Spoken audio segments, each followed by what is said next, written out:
diferit. Încă o dată șansa de a regăsi clipele ce-au fost și s-au risipit, și tot ceea ce împreună am clădit, portând mereu doar privirea ta. Realitatea nu o pot accepta. Ieri erai cu mine, azi nu mai ești.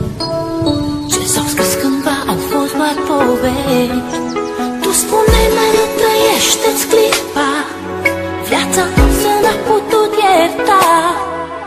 Tu ești sus acolo printre îngeri, mi-a rămas doar amintirea ta. Vei rămâne în gândul meu, la bine și la greu. Iar tot ceea ce-am făcut împreună ne va lega mereu.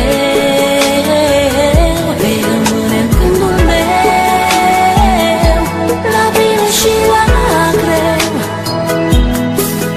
Iar tot ceea ce-am făcut împreună ne va lega mereu. Astăzi cerul parcă e înnorat, totul în jurul meu îmi pare schimbat. Uneori viața e de neînțeles, ea nu iartă, iar tu nu ai de ales. Este ultimul de drum, te-am pierdut, amintirea se așterne în trecut. Ieri erai un suflet nevinovat, astăzi îngerii din cer mi te-au luat. Parcă ieri trăiam speranțe și vise, parcă ieri aveam tot ce ne-am dorit. Tu spuneai că viața merge înainte, mă întreb oare chiar s-a sfârșit.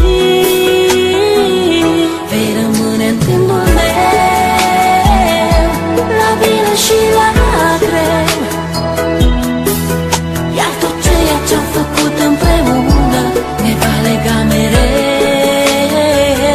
Vei rămâne în gândul meu, la bine și la greu. Iar tot ceea ce-am făcut împreună ne va lega mereu.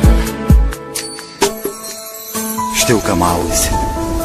Este poate ultima oară când te privesc în ochi, ultima oară când îți văd chipul, ultima oară când îți vorbesc. Lacrimile nu-ți pot șterge amintirea. Ai ales un drum pe care nu există suferință, nici durere. Mi-e greu să accept, însă, independent de noi, viața merge înainte. Parcă ieri trăiam speranțe și vise, parcă ieri aveam tot ce ne-am dorit. Tu spuneai că viața merge înainte, mă întreb oare chiar s-a sfârșit.